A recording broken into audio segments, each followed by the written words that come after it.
Welcome to part 6 of the Supreme Leadership Series.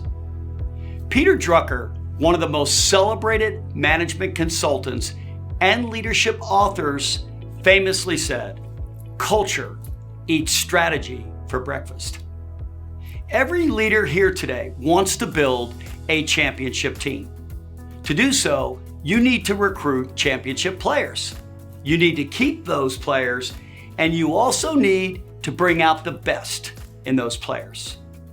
Every leader here knows this is true, but most leaders don't invest nearly enough of their time in building a culture that attracts, retains, and develops champions. Truth is, based on the facts regarding the American workplace, most organizations, they're not getting it right. And in fact, the latest data from Gallup says that 85% of American workers are not engaged in their workplaces.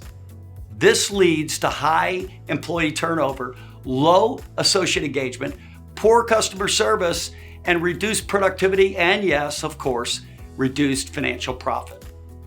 But what if you could get it right?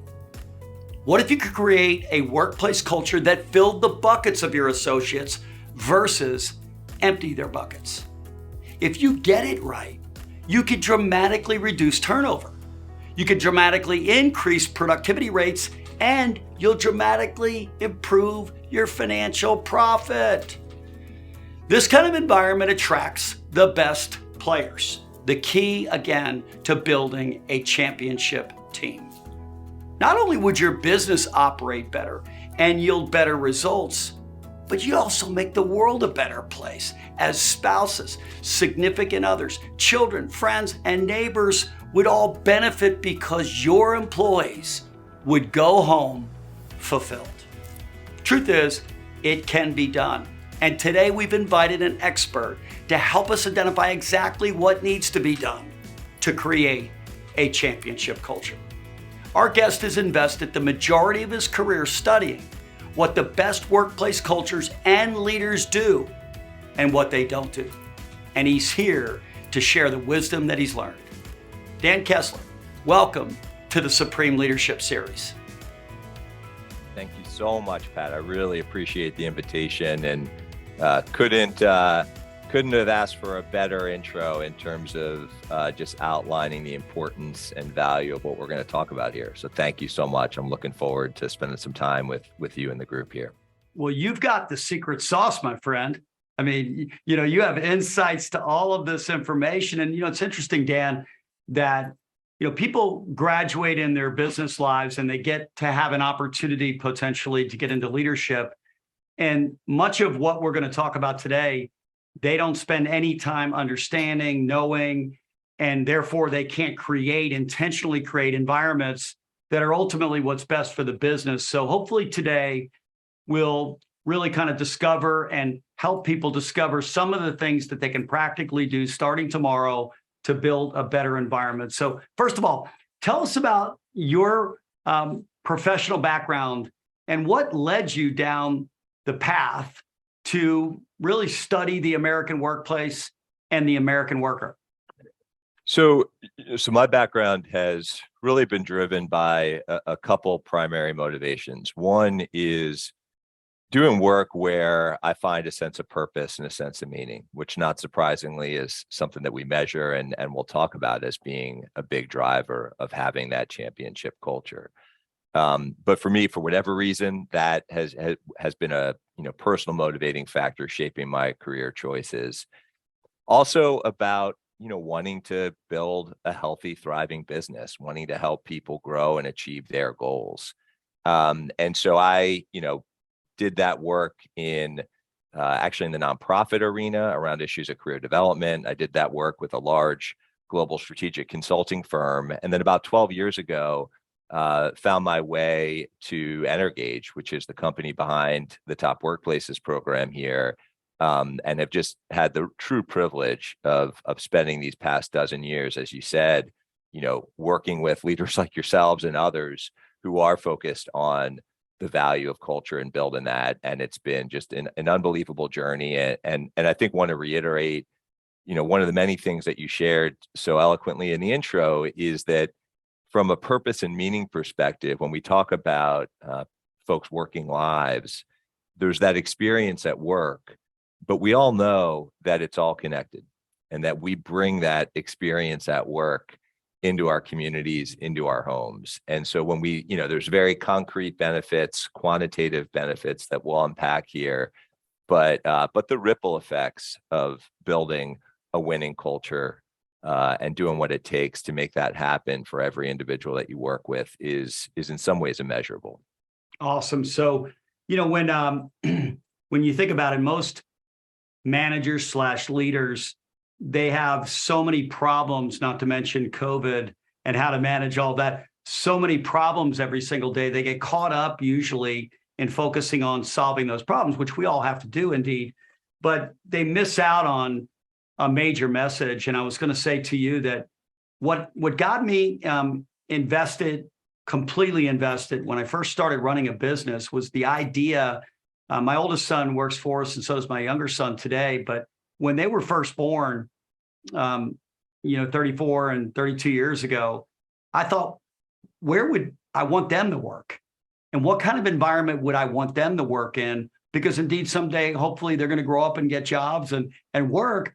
How would I want them to be coached and valued and respected and loved? And so I fell in love with this space, if you will, of building a workplace atmosphere. And I'm proud to tell you that, and the audience today, that we were just recognized for the 7th consecutive time as the #1 best employer in our marketplace, which is pretty outstanding. And I don't say that to brag.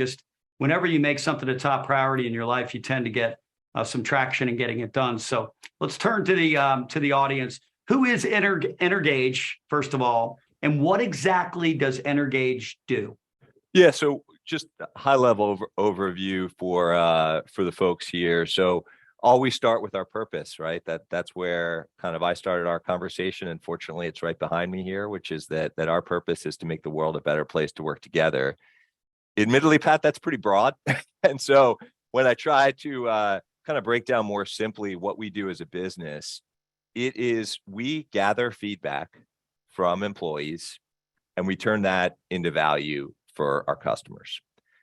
Part of what makes us unique is that there's really 2 ways that we turn feedback into value. The first way, and we're going to talk about both of those today, but the first way is really focused on internally with your culture. How do you measure it? How do you understand the current state of employee engagement? And how do you use employee feedback to take simple actions that align with your strategy to leverage culture as a strategic advantage? So that's the first way that we take that feedback and turn that into value, which is all kind of internally inside the organization.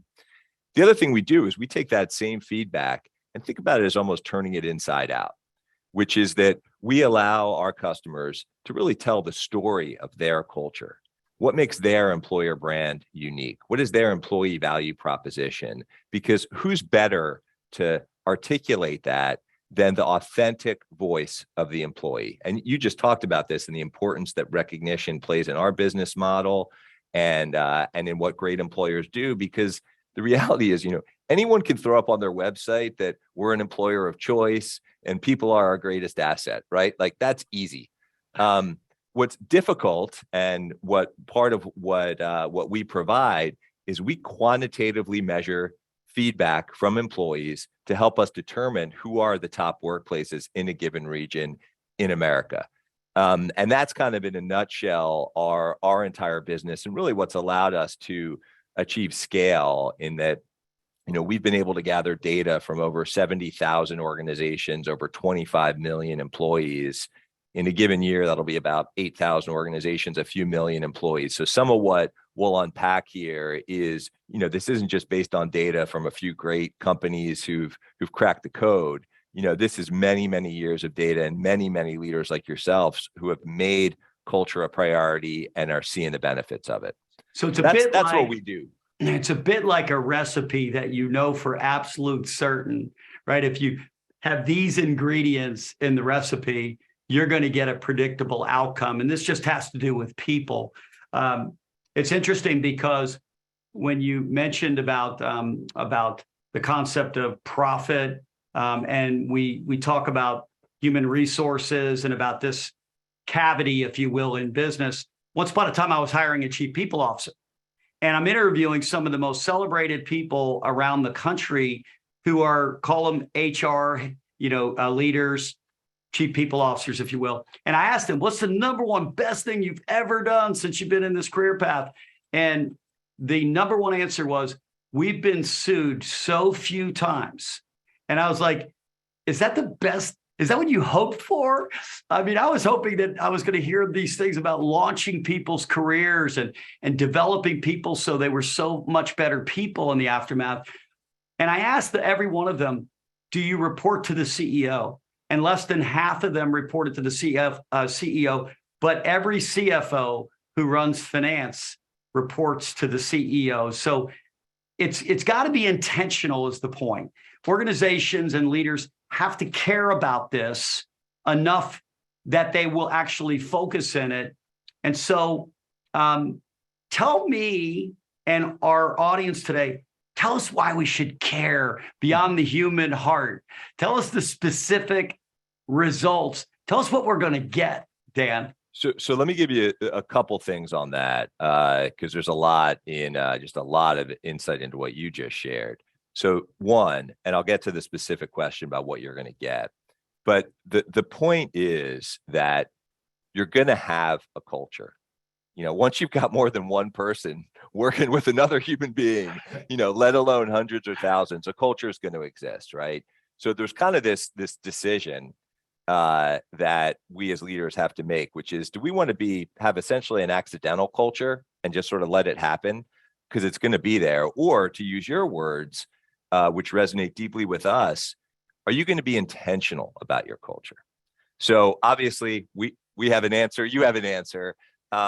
The thing that I will observe, and I think this is where the data that we'll share supports it, is I know in my, dozen years of talking to leadership teams, some of whom are in the middle of transforming a culture that really needed a lot of work. Some of them are the best of the best, like yourselves, looking to just stay on top of their games. And what I've observed is that early on, we as a team at Energage would have to spend a fair bit of time making the case for why all this people stuff actually matters. And it's not to say that there's not still pockets out there where that debate or that conversation needs to happen. But what's been really encouraging just from a societal perspective is we spend much less time on that debate, in that there is much more of a common wisdom that this stuff matters.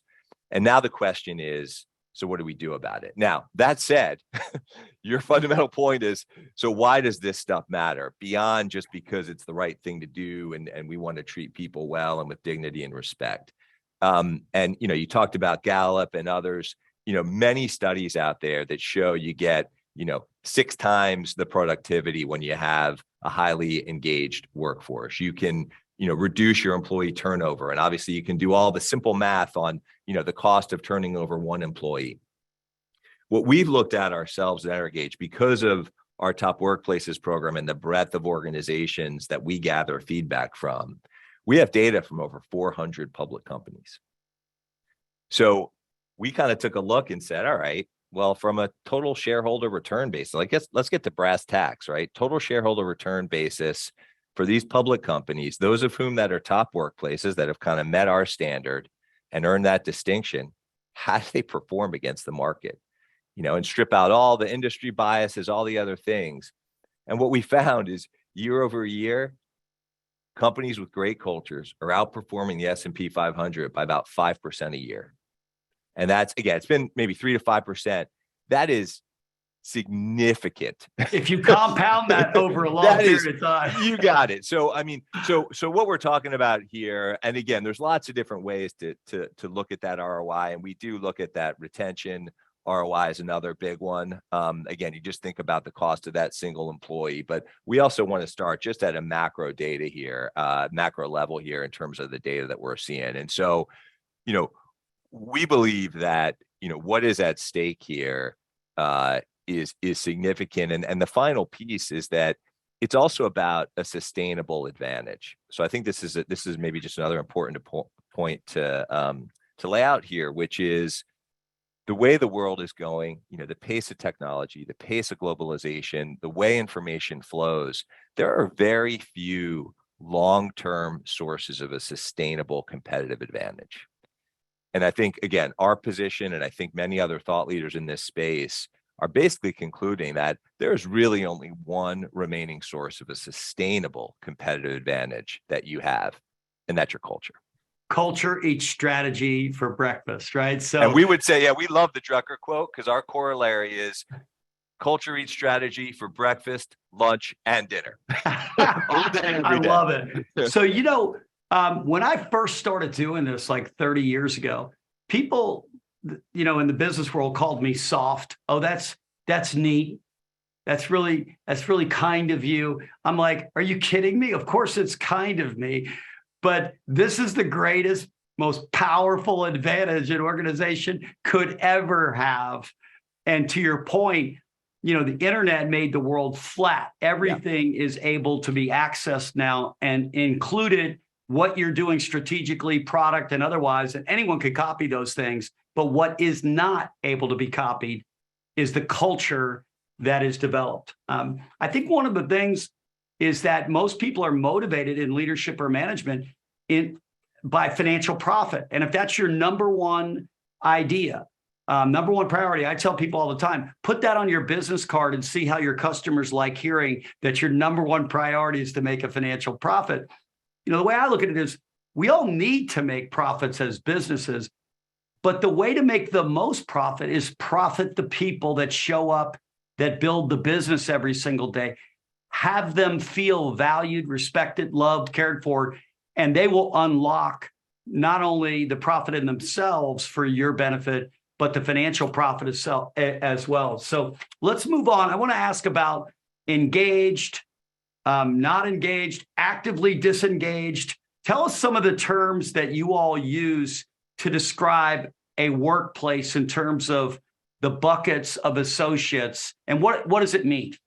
So yeah, that's it. So let me take a little bit of time here because this is important to really unpack what we measure. So I think the fundamental question, right? What does it take to do this, and what are the things we look at?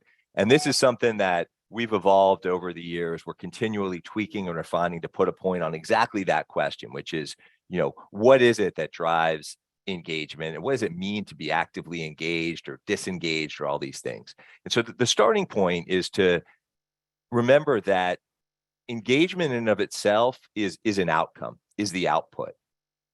We measure engagement with three pretty simple things. One is motivation. So am I, Dan, as an individual employee, motivated to give my best? Second is referral. Lots of people use Net Promoter Score with their customers. So same concept of employee Net Promoter Score. Am I willing to refer a friend or colleague? And the third is loyalty. Am I looking for another job? And so those are the three dimensions that we measure to determine if an employee is engaged or not. But the thing is, Pat, is that those are in and of themselves, those are actually pretty difficult to take concrete actions on. So what we've honed in on over the years, and part of our methodology, is what actually drives engagement. And we look at it in terms of basically a simple pyramid with building blocks, with the top of that pyramid being that motivation, loyalty, and referral that are sort of the output. But the baseline of that pyramid is simply, do employees feel fairly valued, right? Are they compensated well for their work? Do they have, work-life flexibility, all those kinds of things? And what we find, and this surprises some people, is that those dimensions, particularly around compensation, are actually the least correlated with engagement of all the things that we measure. And that has held true over the years across industry, across company size. Can you say that? Can you say that again? So actually compensation is the least correlated with engagement. Now, doesn't mean it's not important. Of course. And what we find is that it's actually pretty important in the recruitment experience, right? Because remember, we talked about that candidate recruitment and what is important to you when you're looking for a job, right? You want to understand the compensation structure and how that's relative to market and all those kinds of things. But compensation is the least correlated to engagement of all the things that we measure.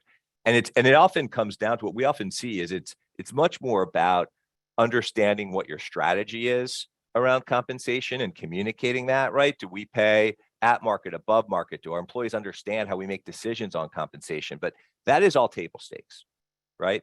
So what do we build off of that? So we look at it then through the lens of essentially that the individual employee experience, and then through the lens of leadership.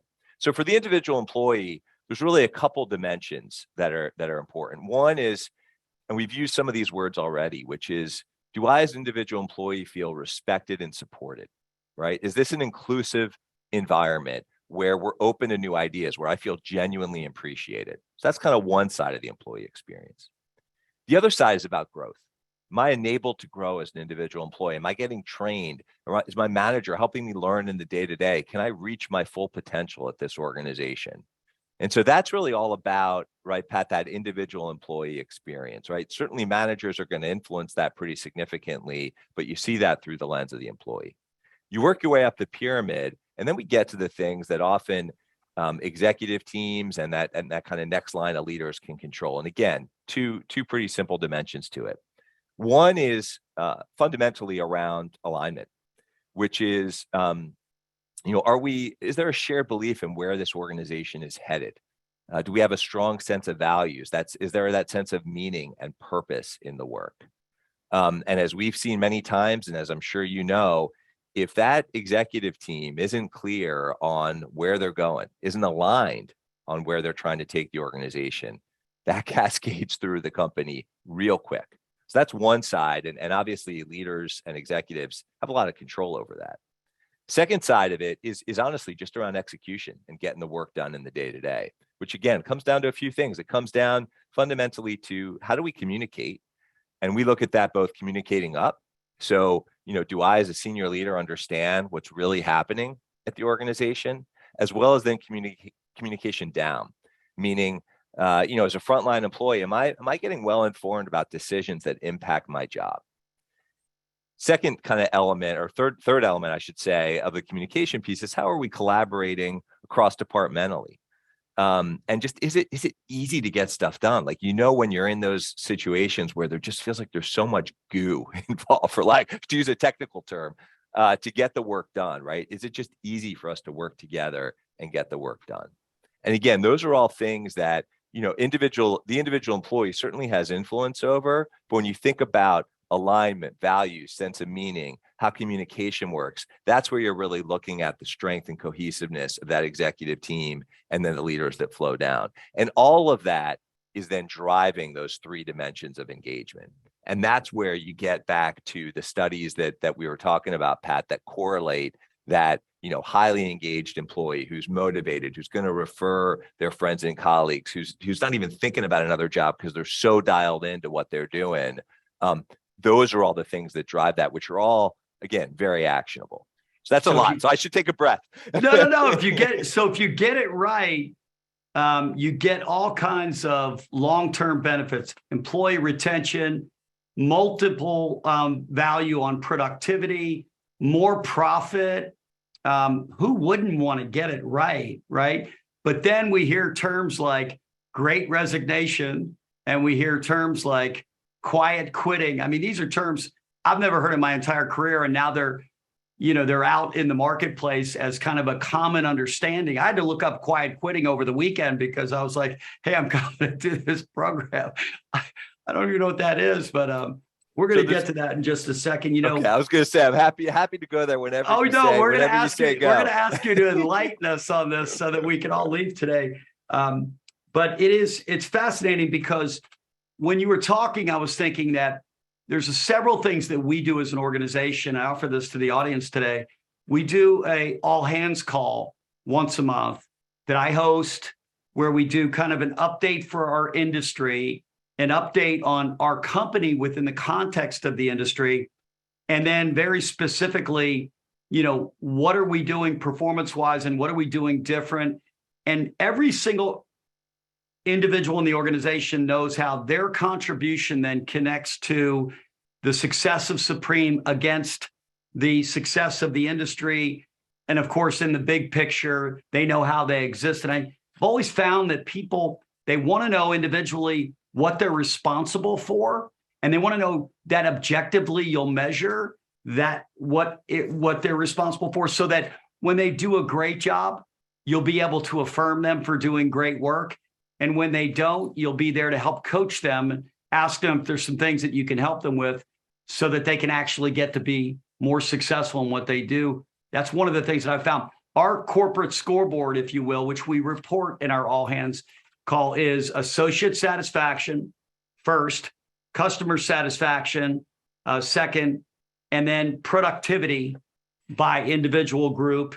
And then finally, financial profitability, which we intentionally make last, because we tell our folks that's a consequence of associate satisfaction. If we get the associate workplace culture, if people feel valued, we're going to transfer that feeling to our customers. We'll grow our market share then, and ultimately that will benefit all of us in terms of profitability. So let's move on, because I've got. Let me share a couple observations, if you don't mind, Pat. I mean, what you just shared, I mean, such a great real, making it real and concrete for the folks listening in terms of what does it look and feel like day to day, week to week, to build a great culture. And so I just want to kind of make some observations of what you just shared, right? Because, we're talking about how important this is. The ROI is a no-brainer.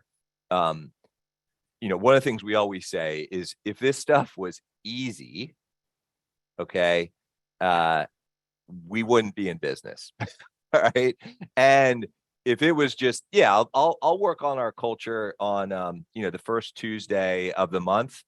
And that's good, right? I'm prioritizing, I'm setting time aside. And then, the rest of the month, I'll do everything else, right? So it is a day-to-day journey. And what we find is that it's this constellation of things that you observe in great cultures that reflect those dimensions, that what we call culture drivers that I just outlined. So just to play that back, Pat, I mean, there was so much in what you just shared with the consistency of what you're communicating, the clarity of it, the transparency, the way it flows through to the individual employee, the scoreboard, are we progressing? Do we know where we're headed? I mean, all of that, you can imagine how that hits on, maybe it doesn't hit on every single dimension that we measure, but that is unpacking a lot around clarity of direction. Why are we in this business in the first place? How are we communicating and collaborating?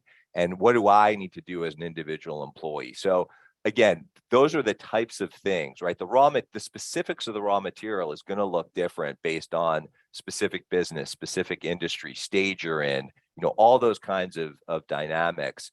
But it's going to come down to that constellation of effort. So I just wanted to call that out, because I thought it's just such a great example of the types of things that we see consistently. Awesome. So, one of the things that, I would just encourage all the leaders that are here today to know is that vision is, where you're trying to get to. And everyone needs to understand that, because they're all part of helping you get there. Our mission and our inspiration, which is all on our walls. You walk into our front door, you can't miss it, because we're telling people that where we want to go is our vision to become the best mortgage banking company in America. How we're going to get there is mission inspiration. We're going to serve, and we're going to be inspired every single day to be our best at everything that we do. And when you create that kind of conversation, then the values of the culture start becoming crystal clear to everyone. And then there's no one that can't participate in those things. And we tell people in the interviewing process that if that's not for you, we're not right for you. We're either totally right for you and you can't work anyplace else, or we're too much for you and you don't want to be a part of this. And that's okay too. That dovetails nicely into what's going on in the American workplace. Listen, I remember the governor of Georgia telling us, which I thought was very interesting, either you're an essential or a non-essential employee. And they used to just talk about government employees that way. And I used to always think that, when the government would potentially shut down, we'll just have essential people versus the non-essentials. I'm like, who wants to be called a non-essential? A non-essential anything, right? Is the work I do non-essential? So when they were trying to decide with the whole pandemic issue, who would be essential, not essential, We were lucky, our industry, that we were considered essential, but I felt so bad for those that were not, because everybody's essential if they're working every single day. But there's a lot of people today, and it's not just because of COVID, it's kind of a growing, almost pandemic, epidemic in the workplace. The Great Resignation, the quiet, quitting.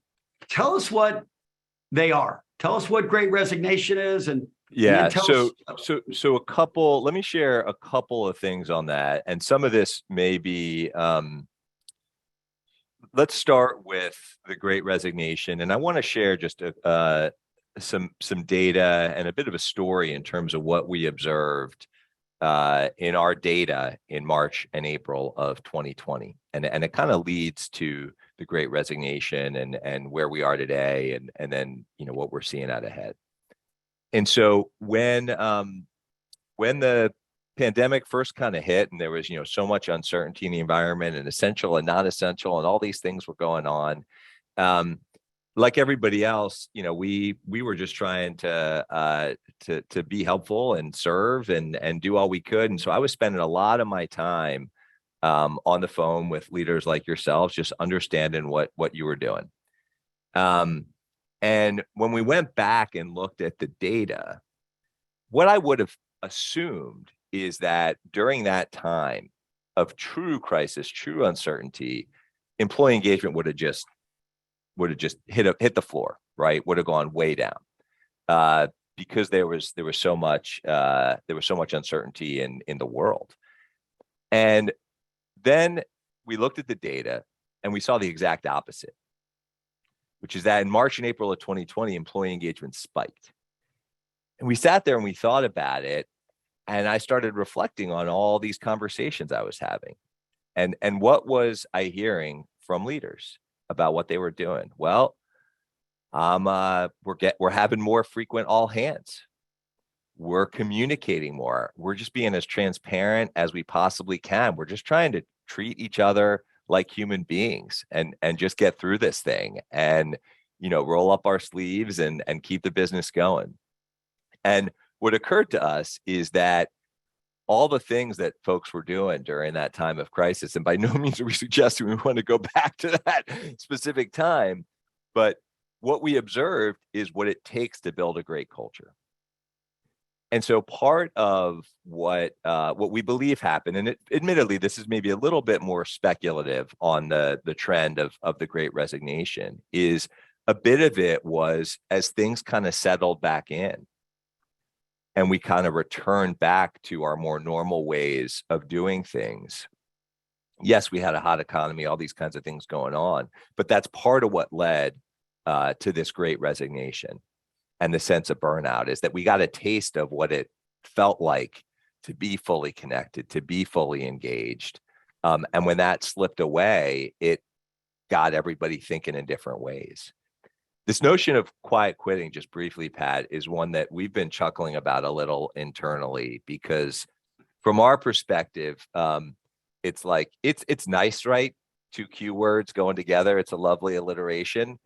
This is nothing new than what we've seen in every organization, from the time of the, Industrial Revolution or whatever you want to go back to, right? I mean, this is the notion of, if you think about what it means to be an engaged employee and being willing to give that discretionary effort, to be willing to take that extra step for that customer, take that extra step for your colleague versus doing the bare minimum that I need to do to not get fired. So it's basically, I'm just checking the box. I'm there, keeping the paycheck, but the greater interest of the organization and the people that are a part of that constituency, fellow associates, customers, none of that really means anything to me. It just doesn't drive me to be. That's right. And to be fair, you quoted some Gallup data in the beginning, and what we've seen over time through our own studies and others is that, having 100% of your employees like fully switched on and running 100 miles an hour for everything, like, again, great vision, right? Great aspiration to have. it's not reality, right? Things happen in our lives. You go through ups and downs. So it's not it's not about having every single individual employee, firing on every single cylinder. However, on average, what we see is that, in the average workplace, believe it or not, maybe a third of workers are really dialed in and engaged. In our top workplaces, you see nearly double that, maybe closer to 60, 70%.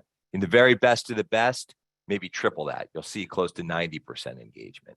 So, it's you always want to be striving to get better, acknowledging our imperfections.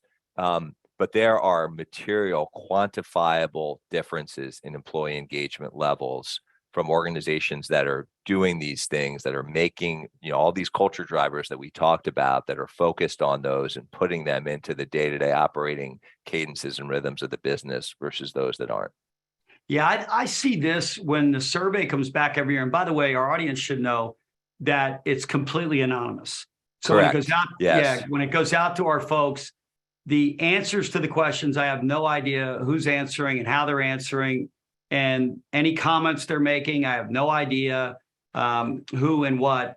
But I feel like it's like Christmas Day for me, because I get a great gift, which is the voice of those that are being impacted day to day by the work that we're doing.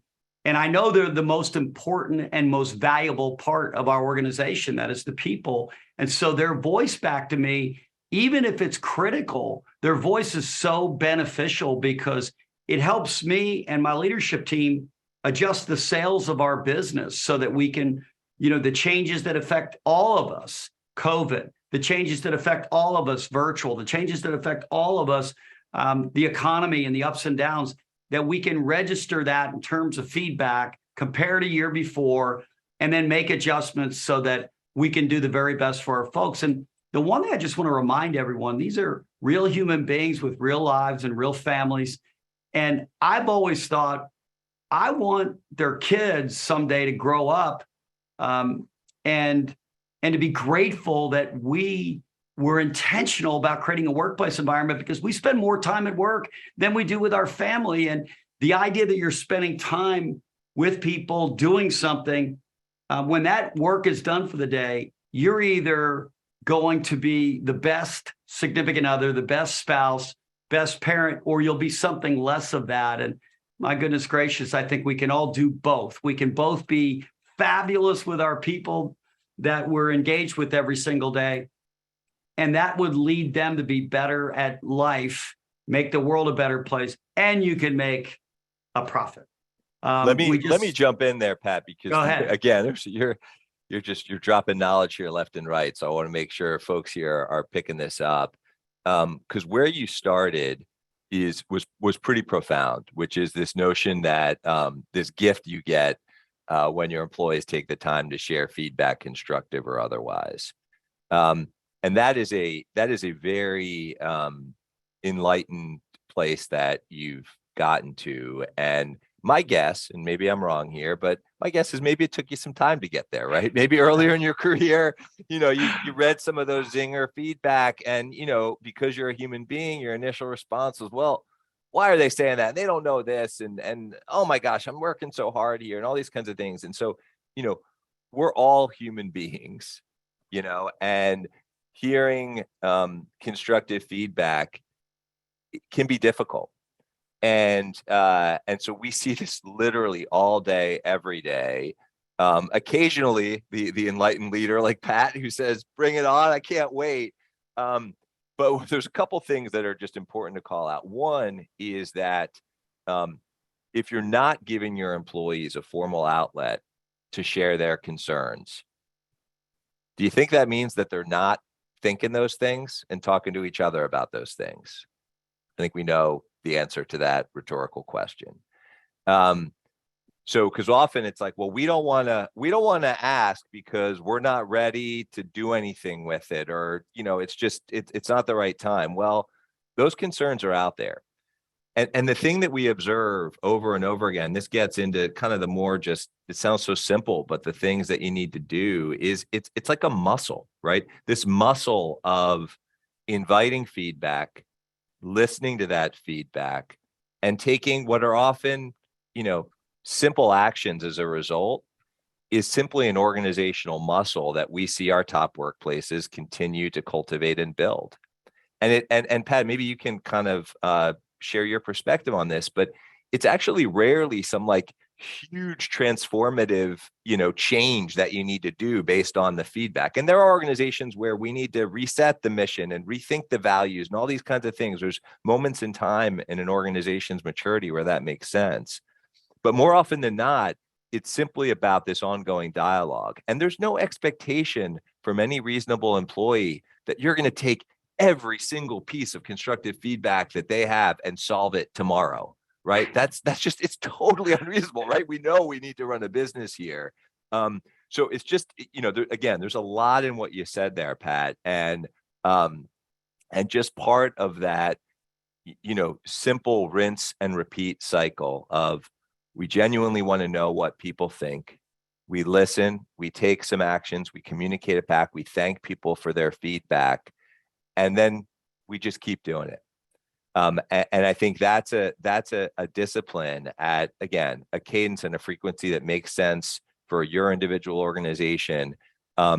Is truly, when you talk about the recipe, I mean, that's pretty much what it boils down to, is giving employees a voice and acting accordingly. I learned early on that surveying our associates, surveying our customers, and surveying my wife was a good idea. I'm married 38 years now, so to the extent that I do an annual survey with Lisa, I just ask her a simple question.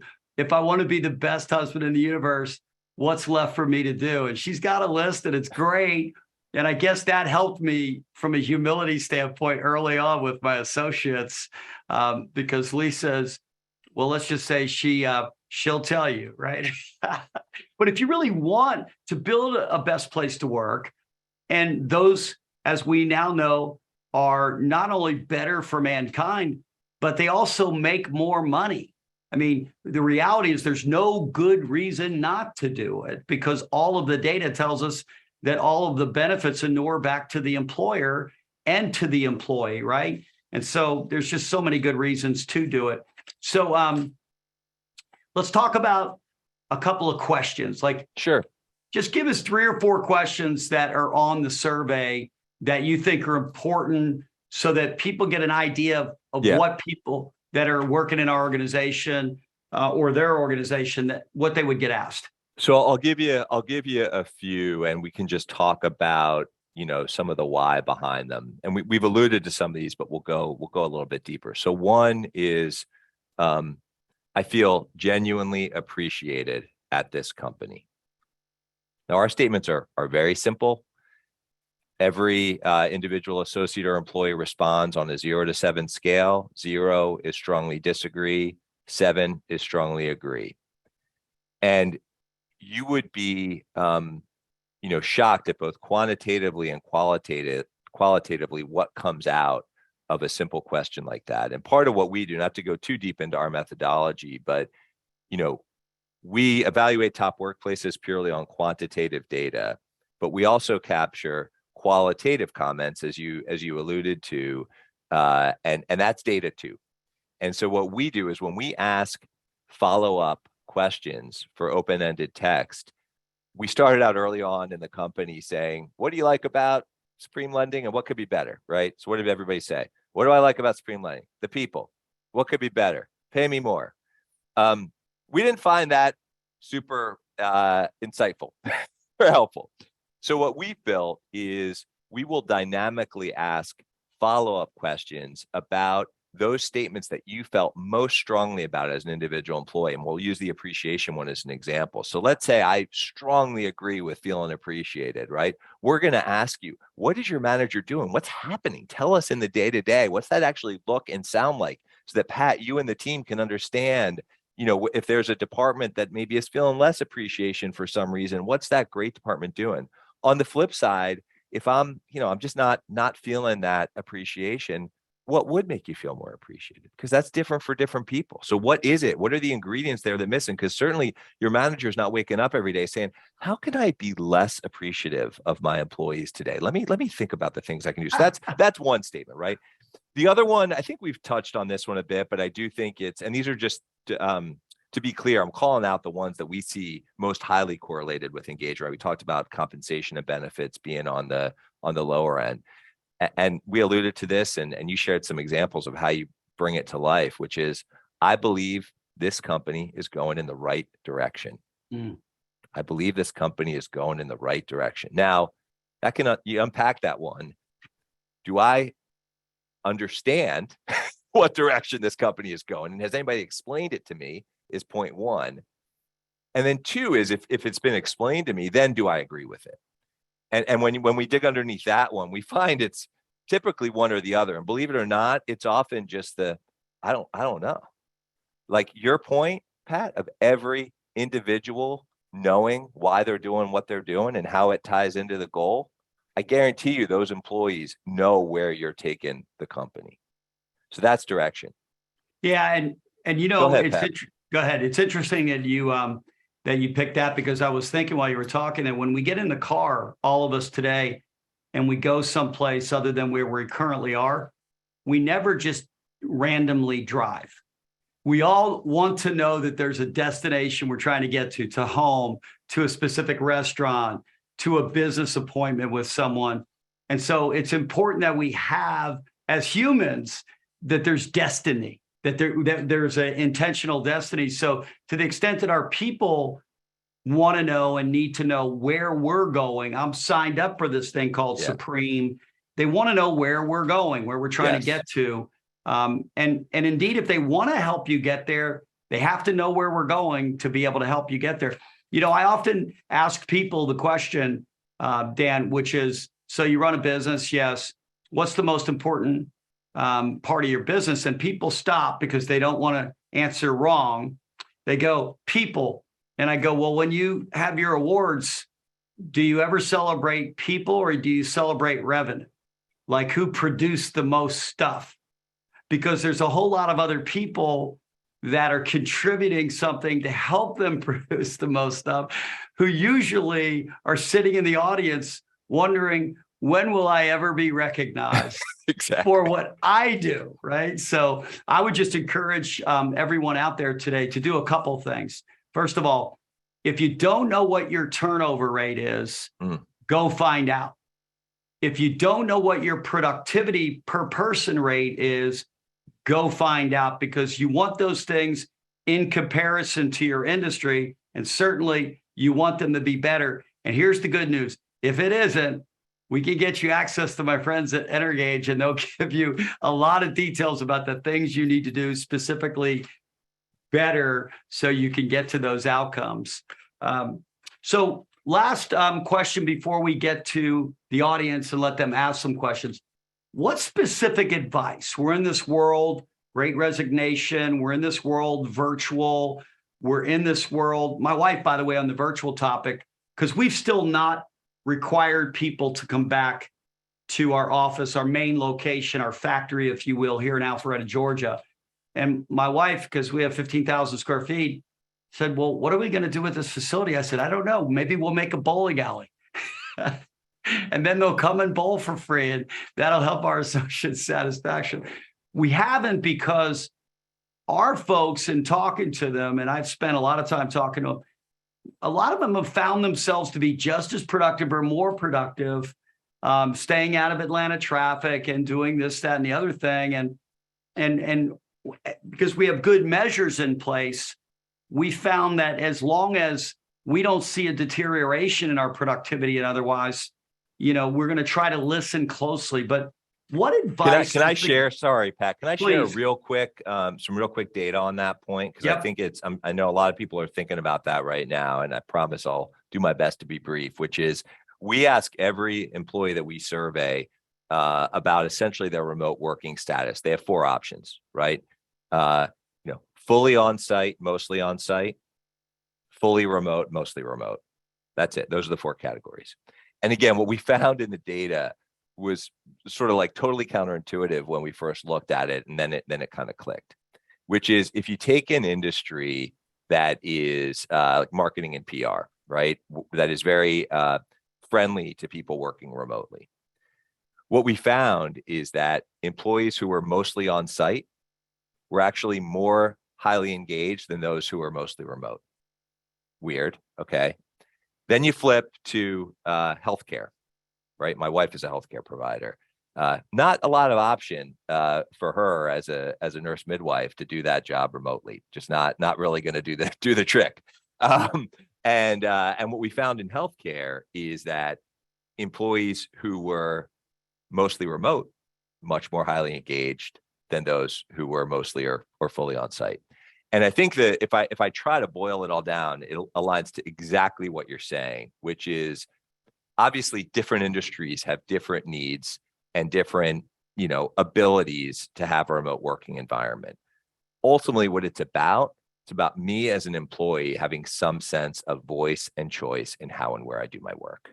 I love it. And so I would just leave that with your folks, because again, I know everybody's thinking about hybrid working and remote working. That's what it ultimately boils down to, is within the constraints of my industry, my business, my strategy, how can I give maximum voice and choice to the employees, which is going to look very different in very different companies. And I think it's really powerful advice. And again, it gets us back to, if we're not engaging and listening to our associates' voice on topics like this and any other number of topics, we simply are making assumptions about what's best for them and what's best for the business.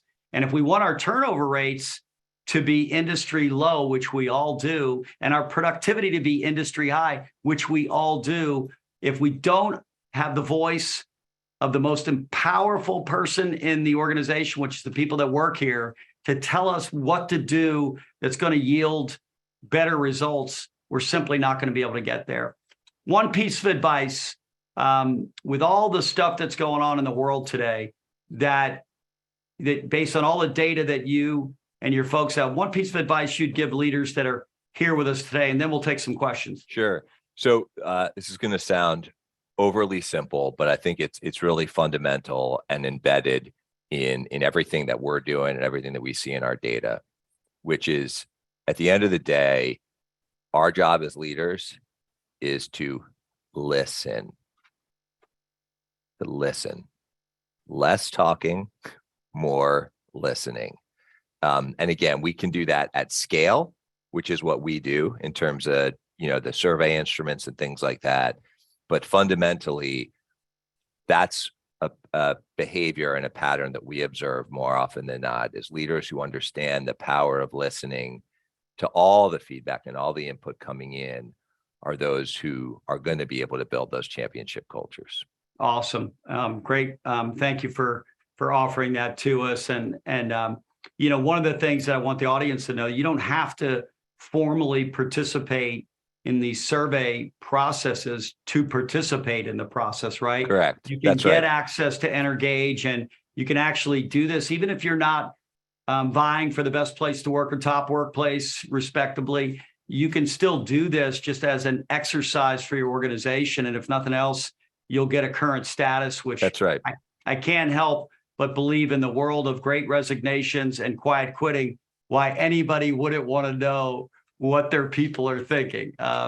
So anyway, all right. So, we talked earlier about people that coming to a company is important, the compensation.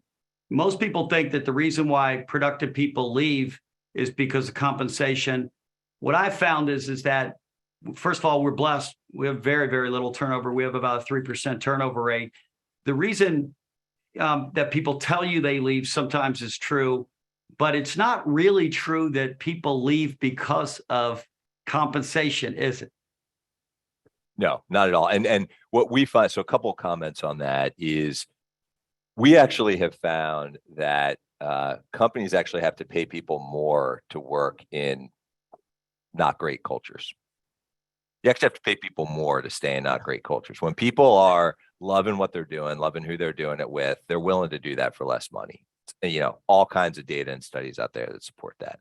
The other thing you hear, and this one is a little bit nuanced, which is people leave because of their manager, not because of the company. And that is on the surface a true statement. What we would kind of call out is if there is a toxic manager in an organization, what is it about the culture that is allowing that toxic manager to stay in their role? Is the culture strong enough to help that toxic manager change their behavior, transform, or is the culture strong enough to reject that type of behavior? And so I just, that's the thing you'll also hear. There's the compensation piece, then you'll hear, I'm leaving because of my manager. From our perspective, it all points back to these fundamental culture drivers that we're measuring, because ultimately those are the things that are going to ensure nobody's going to leave that manager, because we have the environment where we're working with everyone to lift the full team up. Yeah, I hear you. It always feels like the conflict is whether it's a leader or whether it's a producer that's in an organization. If they produce a lot of revenue, there's a hesitancy to disrupt them from being in place. But what people don't realize is that it impacts everyone else. Oh my gosh. And oftentimes the reason your best people leave is because they don't think you get it and understand it, or you do, which is worse, and you're not going to do anything about it, and they're going to be subject to it. So, and how many times have you seen, Pat, I know we're almost at time here, but how many times have you seen in your career where you have that person that was maybe a mishire, not a fit for the culture, you're worried about taking them out because of this, that, and the other, and the team just rises up, right? You make that tough decision, you have that adult conversation, and the team just rises up. Absolutely. Everybody gets better. Ty, do you have any questions? Anybody in the audience have a question that they want to ask my good friend Dan? We answered them all, Pat. I think we did. So, Dan, can we get access to the questions that you typically ask? Yeah. So we could. Great. And we'll share that with our partners, so at least they know specifically the areas and categories beyond today's exchange, and then they can know the specific questions. Because listen, you can do the survey by walking around and asking people that trust you, that you can trust, and just ask them the question. What I find is that people tell you the truth. If you ask and you really make them believe you sincerely care, they'll tell you. And we want to make sure that ours absolutely do. So, hey, Dan, thank you so much, first of all, for being with us today, but also thank you and Energage and all the people that are behind the scenes that are invested in providing insights so that folks like Supreme and our partners who genuinely care about creating environments where people can be their very best professional selves, which again benefits their personal lives as well, because I'm so blessed. I work in such a cool organization with so many great people. When I go home, my wife and kids who don't live with us anymore, but they get the best of me because I'm ecstatic. I'm not worn out from work. I'm actually filled up by the work that I do. So, so going home, that which has filled me up all day long, I wind up feeling great. And if people are unhappy when they go home, which many people, as we know, data-wise in America are, it hurts. So tell all the folks at Energage on our behalf, thank you, because the work that you all do gives us the insights that we need so we can be exceptional on behalf of all of our associates and make the world a little bit better place. Thanks for being here today, my friend. Thank you so much, Pat. We'll be in touch. We appreciate you. Take care. Yep. See you Bye-bye. soon.